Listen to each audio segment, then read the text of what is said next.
Hi, everyone, and welcome to episode 76 of the ITSM crowd.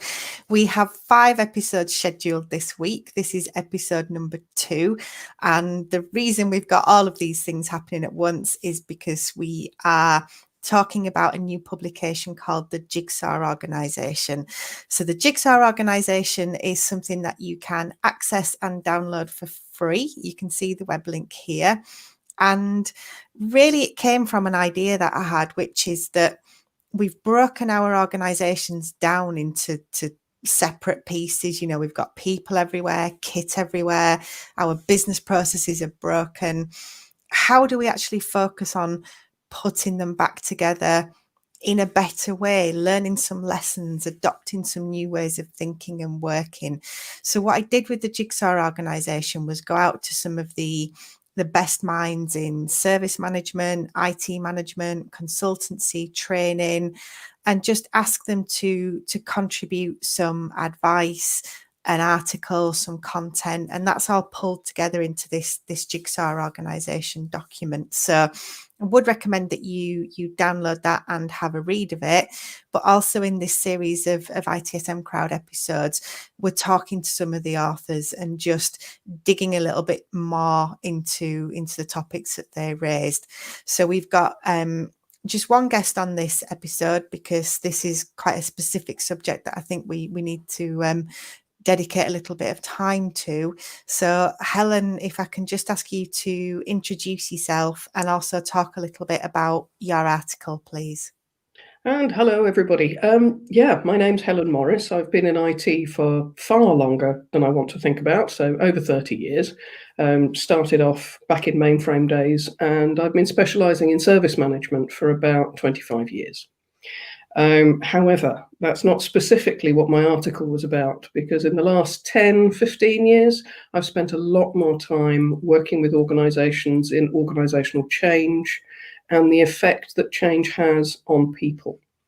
And during all of that time, and in fact over the whole 30-year span, I also have been dealing with and had my own journey with mental health and anxiety and depression, and continue to have a successful career and family life and all of those things whilst struggling with those particular conditions.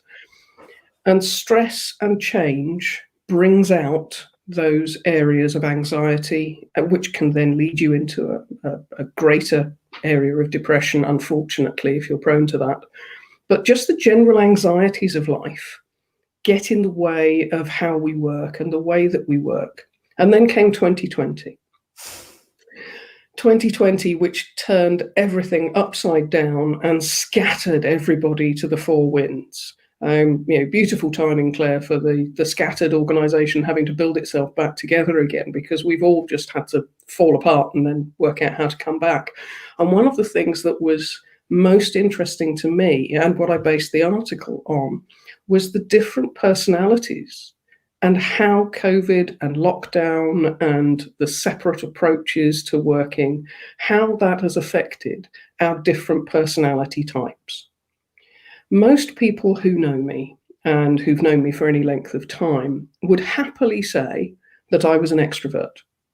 I'm outgoing, I mingle with people, I chat, I do all sorts of stuff. I do things like this. I'm a trainer for a lot of the time, so I'm interacting with people. Couldn't be further from the truth. I'm actually a massive introvert. Working with people really drains me. I find it incredibly stressful.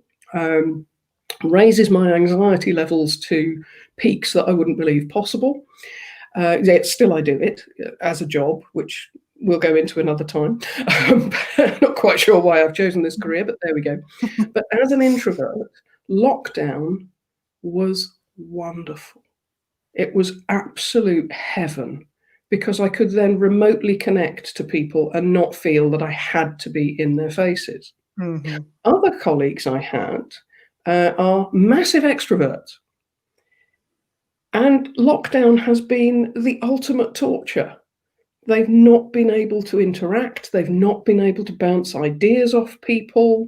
They've not been able to fulfill that natural desire to interact and bounce around and gain that energy, because people energize them. Mm-hmm. Now, those are polar opposites. And obviously, most people are somewhere in between. So we've all got a bit of extrovert, we've all got a bit of introvert, and that works. But then I started to think about, how does that affect the way that your office now works? Because there'll be some individuals who are absolutely loving the remote, the isolation, the electronic communication, making sure that they have time to think before they respond to something, so they're not being jumped on in the office and going, "Here, what do you think about this?"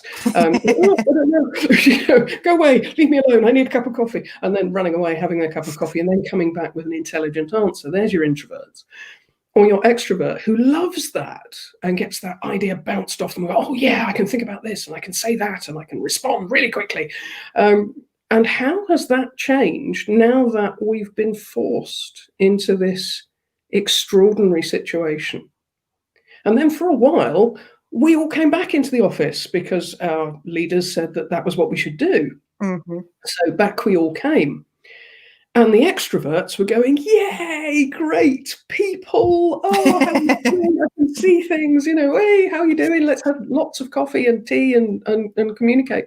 And the introverts were all going, "I don't want to go, and I want to stay at home." And are we really stopping working from home? Obviously the extremes.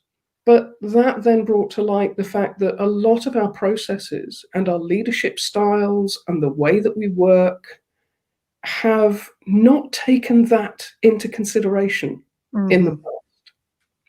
So because of all of that, we've now got to come up with ways of actually acknowledging that the personalities we work with and the different mental needs that we work with are critical to success. You shove an introvert into a brainstorming meeting, you will not get the best out of them. Mm-hmm. If you put an extrovert into a situation where they have to read silently, not communicate with anyone, inwardly absorb, and then report back, you're not going to get the best out of them. Mm-hmm. So how do we work to make sure that that happens? And how do we develop our organizations going forward with that understanding? And then on top of that, all of this has been change, and change does things to people. Yes. It's a fundamental human condition. Lots of people say, "Oh, I love change." No, they don't. Yes, I'm sorry. No, you don't. You embrace it and you have an attitude that looks at it positively. But the general human feeling is change. Ooh, what's that? And it makes you tense up. I mean, you can see my shoulders going just at the thought of it. And that needs to be managed. And for those of us who have been quietly in the background for many, many years, managing conditions like anxiety and depression and other mental health conditions, Mm-hmm. then those kind of approaches where suddenly we're forced to change, then that does things to your mental health as well. And one of the good things that's come out of the 2020 crisis is that people have started to actually talk more about the impact that mental health has on your ability to work, to interact, and just to function like a normal human being. So it's becoming less of a stigma to say, as I've just said, I've had depression for over 30 years. In fact, mine started over 40 years ago. And I was diagnosed as a teenager. So my entire life, I have had periods of depression, periods of anxiety, and the anxiety is a thing that never really leaves me. So I have coping mechanisms and ways of managing it. Yeah. And all of that triggered, with everything else that went on, and I'll be brutally honest, a massive drop in the amount of work I was able to do because I live in France. Yeah. And so suddenly I couldn't travel. It was mainly I used to work in the UK. It finally kicked me into saying, actually, this is something that organizations really need to focus on. Mm-hmm. So I have done a little bit of retraining over the last year or so, and was able to finish it in the COVID lockdown period. So I'm now the proud owner of a counselling and psychology diploma, which was fascinating to do. I'd love to do more, but there you go.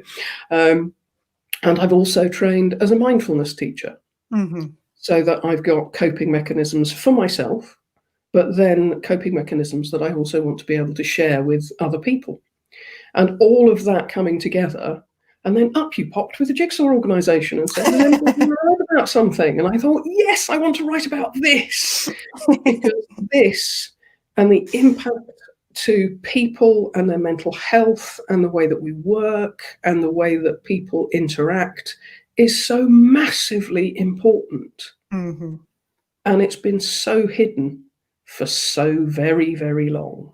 Yeah, and we've got Simone's just jumped on YouTube and said it's astonishing how many people in our industry are introverts with extrovert facing ability. So team Absolutely. Introvert.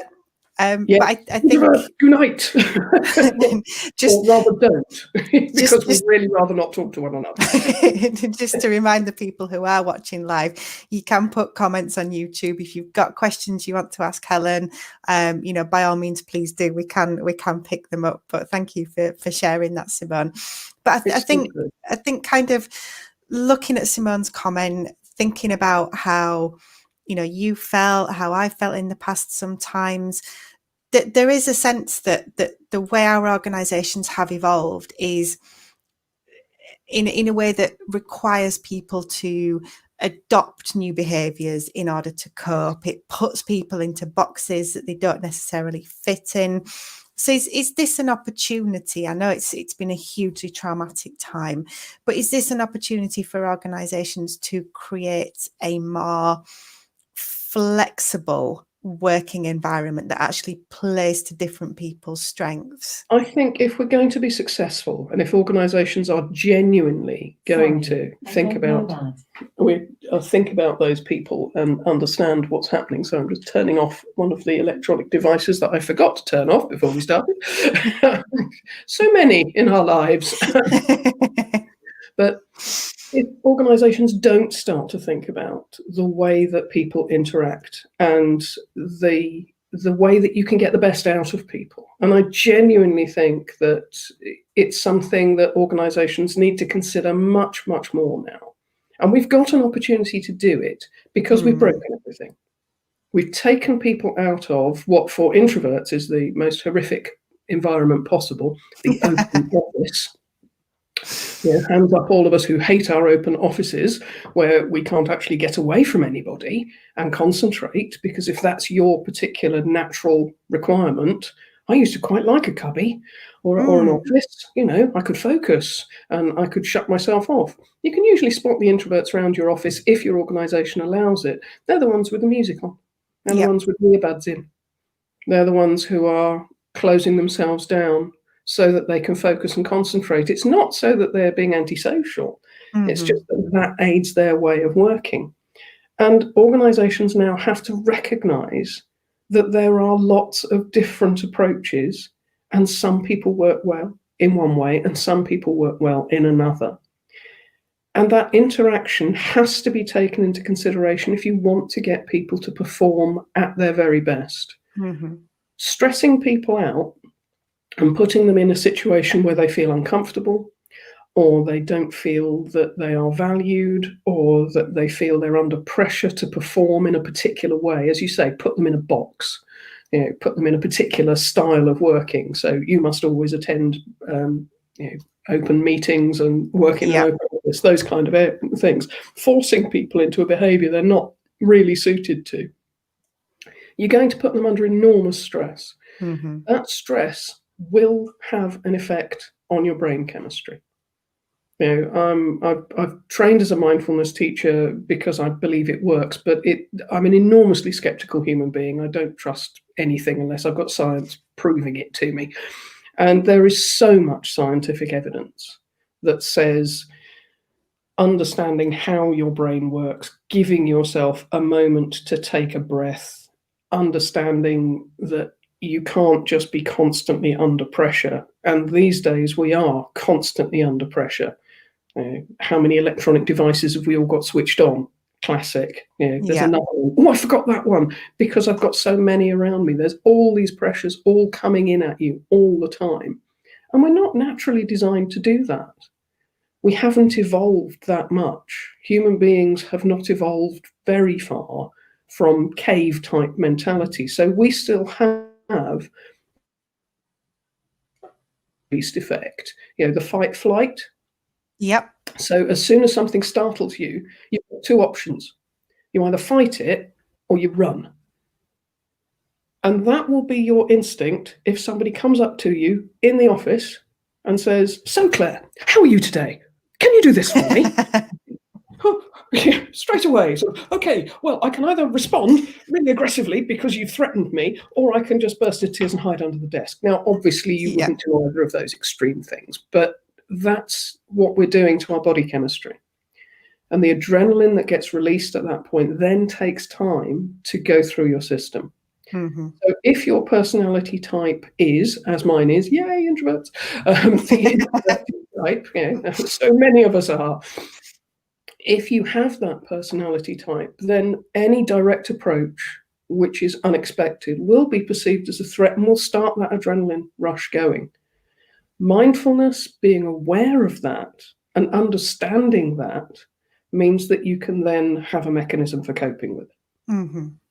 And if organizations don't recognize that they are dealing with actual human beings who have emotions, who have responses, then they are going to stress them. And I haven't got the statistics to hand, but please, folks, feel free, Google it. How many business hours are lost every year through people going off sick because of stress? Yeah. And how many people are not able to perform? It's definitely that impact of what is happening in our organizations, and the health of our organizations is being massively affected. I seem to recall somewhere that stress is one of the biggest sick reasons for organizations. And this situation, COVID and everything else, has increased that. And now we have an opportunity to think about how we can deal with all of those stress factors. And for goodness sake, organizations, support your people back into the workplace, however that works for them. Yeah. And Simone's just kind of sharing about the freeze option as well. But I think, yes, I think what is interesting about that is we've all worked for old school managers who have treated mental health, emotion as something a bit fluffy and a little bit woo. But, essentially what you're saying is there is a business case for treating people like people, because if people are either frozen, hiding under the desk, or having arguments based on how they interact, you are losing productive time. So there is a business case for this. So what do leaders and managers need to do? How do they start with all of this? Well, the first thing I would suggest to any leader of a team, and it may not be an organizational wide thing, let's start small, because you can't fix everything all in one go. So have a look at your immediate reports. If you're leading a team, have a look at your immediate reports and have a think about them as human beings. Even if you polarize it, and I don't like putting people in boxes, but even if you polarize it to, have I got introverts or have I got extroverts? Have I got a whole bunch of people who just went, woohoo, we're locked down, fantastic, or did I have a whole bunch of people going, we can't cope? And there are lots of generalizations. Sales people are all meant to be extrovert. IT people are all meant to be introverts. It's not true. But recognize the individual human needs of your direct reports. Once you've got a handle on who they are, this is a bit radical, talk to them. I realise that's a bit kind of, bold stuff there, Helen. I know, a bit challenging there, but, have a conversation with them about, and this is where it gets really difficult, feeling.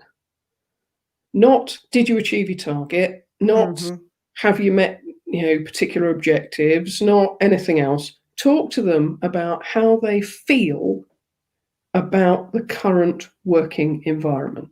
Do you like working from home? You don't have Yeah. to ask them if they're, their deep inner being. You don't need to know anything about that. But what you do need to understand is what makes you feel comfortable? What makes you the most productive? How do you like to work? We've got an opportunity now to set up working environments in the way that people actually feel comfortable. Now, as I say, I'm an introvert. I'm also, a lazy slob. So, yay, t-shirt, fantastic. I'm not going to show you the lower half. That's really, but it involves slippers. Pajamas. I've got past the jammies today, but honestly, that was only because of coming on the video. I should not wear jammies. But yeah, I've done some of my best work in pajamas. I really have, fueled by donuts. But Yep. and that's a comfortable way for me to work. Now, that may not be the case for anyone else. And I know people during lockdown who have, because they've still been working, and bless our key workers everywhere. And can we please have a big shout out to all the IT key workers who seem to have been forgotten across the board? Let's clap the nurses, the carers, the doctors. Yes, let's. What about all the people who are providing the technology, please? Let's remember them.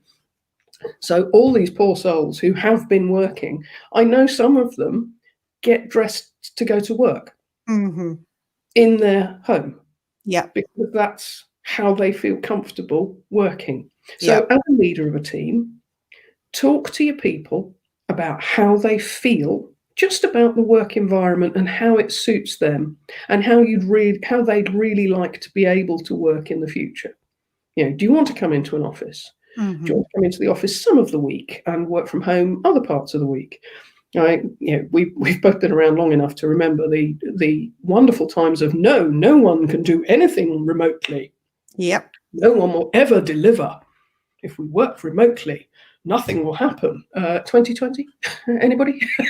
Yes. Oh, look, we've all managed to keep going, despite the fact that we had to work remotely. So let's open our minds a little bit as leaders to just thinking about, actually, you don't have to have somebody physically in the office. And then think about the work-life balance. Think about your people as actual human beings. So ask them how they feel about working.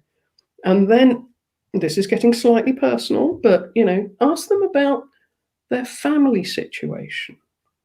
Why do we go to work? I go to work so that I can have a family life. It's called a work-life balance. And I've worked at it a very long time. But part of my work-life balance is I recognize that if I'm overloading myself, that will trigger my anxiety and potentially depression, which will then render me useless for family and work. Yeah. So as you say, good business case there. Don't overload, because then you won't get anything at all. So little bit is better than nothing. And doing that, have a chat with your people, again, talking about what suits them. I know several mums. I'm a mum. In fact, I'm a grandma now, but I'm a mum, and I know several mums who have gone, actually, even though you'd think working from home would be really good, it's not. Yeah. Because I'm then trying to do all of my roles at once. Yep. And I can't do that. So actually, I prefer to go into the office because, not because I don't like my children, it's just because I can't mum and work at the same time. Yep. Whereas people who don't have kids or perhaps haven't been in that situation might think, oh no, how lovely, working from home, you can be with your children. Actually, no, I need to get the work done. Yeah. So understand from your people how they want to work and the impact that work has on their family life. Because I hate to tell you this, guys, but we're really not there just because we love work. We're there because we want to do something else. It pays for other things. And that as a starting point, talking to people about how they feel, talking to people about how what they do interacts with their environment and their work life and their home life and their balance. and then look at some practical options. Can I let this person work from home 3 days a week? Yeah. And if the job role is one that doesn't allow for that, have a real conversation with that person, because I know there have been plenty of people who are key workers who just don't have the option of working from home. Mm-hmm. Lots of us have gone, "Wee, lovely, I love working from home." Yeah, good, lucky for you, you can. Yeah. So understand what you can then do in the workplace if you can't have people working from home. So, do you provide breakout areas? Do you provide the capability to go and have a chat with someone? Do you provide quiet rooms? I used to be a smoker, and I know for a fact that a lot of introverted smokers used to take the fag break as a moment to de-stress, Mm-hmm. not just to get the hit of nicotine, but to go Yeah. wandering off into the car park or wherever and have a little solitary stroll without looking weird. Yes. It was a good excuse. So there's all sorts of things that you can practically do that don't involve, as you say, the woo-woo approach of, we all need to sit in a corner and meditate. No, absolutely, we don't need to sit in a corner and meditate. But what we do need to do is understand how people react and how they feel about their workplace. Yeah. And I think that those practical steps are so important, because one of the things that I have observed recently is mental health is almost becoming a buzzword. And I know friends who've joined organizations, and as part of the joining process they get given, here's your squeezy stress ball, here's your company teddy bear. Yes. And then they're absolutely flogged to death and they're burnt Yeah. out within 3 months. And I think it's helping organizations to move past the sort of the theatre and the performative elements of mental health, to actually look at this as something real and something human. Yes. And we're maybe not used to doing that. We're absolutely not used to doing that. And one of the things that has always been a challenge for any mental health issues or attitudes is that if you feel stressed or you feel pressured, it's a sign of weakness. Mm-hmm. Yeah. And it's automatically seen as a weak response. I don't wish to go into the whole sexist argument of gender divides and everything else, but one of the things that happens, and this is just biology, one of the things that happens when women get an adrenaline rush is that it triggers a burst of estrogen, which then makes you tearful. Mm-hmm. So for all females out there who, like me, have got so angry you've cried, yep, just out of sheer rage, and the tears have started, and yeah. that has been perceived as weak because you've burst into tears. That's nothing to do with anything apart from a massive hit of adrenaline. What does it do for blokes? Testosterone. So what does testosterone do for a bloke? Makes him big, aggressive, it pumps up, and they get physical, and they get, you can see me doing it, you get this physical response with the testosterone burst. So women cry and men puff up just because they've had a release of adrenaline. And that's a biological response. How many times has that biological response been interpreted completely incorrectly in a workplace environment, simply because no one actually talks about the fact that we are humans with responses, with feelings, with emotions, and understanding us rather than as business units, as actual people with actual things happening. And the fact that we have to release tension.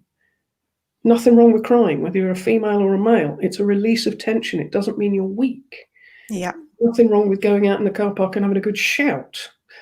That doesn't mean you're weak or loony or anything else. It's all about understanding that we need to allow these sorts of things to happen, and people need to respond to it. And it's not weakness. And not weakness means that we can then work with it. Yeah. And the embarrassment factor then of saying, as I have in this interview, I have anxiety, I still have it, and I have suffered with it for over 30 years. People would be some people who know me would be absolutely astonished that that is part of my personality and my makeup. Mm-hmm. But that's something that we now need to be much more sensible about expressing and much more open about expressing, and using the capabilities of people who have been trained to understand that. And I Yeah. think that's one of the big messages that I really want to drive home, is that we're not used to doing it in offices. We're not used to dealing with this kind of thing. But it's like anything else. If you don't know how to do it, what do? You go and get an expert to help you. And I am going to have to stop us there. It's Oh, gutting because this has been amazing and I can't thank you enough for it. But I'm putting a couple of links up here on the screen, but tell us a bit more, Helen, if people want to work with you or educate themselves, where would you recommend that they go? Well, I've started up an organisation called The Aware Mind. It's based on my mindfulness experience and my counselling and psychology education, but it's also based on 30 odd years in industry. And if you come to the site, theawaremind.org, we've got various articles about what's going on. I blog regularly on subjects like we've been discussing today. And we also have an opportunity for you to get in touch with the organisation and talk to us about what might be useful for your teams and for your organisation.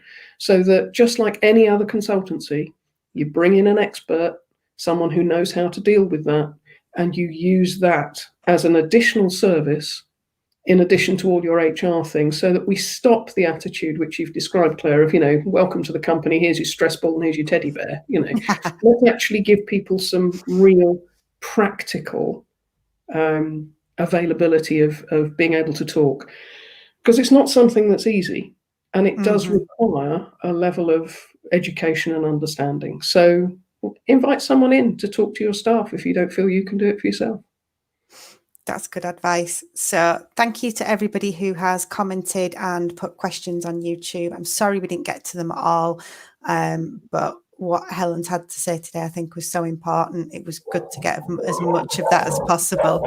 Hey, the dogs. So, Helen, I just want to say thank you so much for your time today. Really, really appreciate it, and wish you massive success with the new venture as well. Thank you very much. And for everybody else, we have another episode today, which is at, let me remind myself, so it's at 5 p.m. BST, and we are talking to Simone Moore and Patty Blackstaff about leadership. So I will see you all then. Thank you very much, Helen. Thanks very much.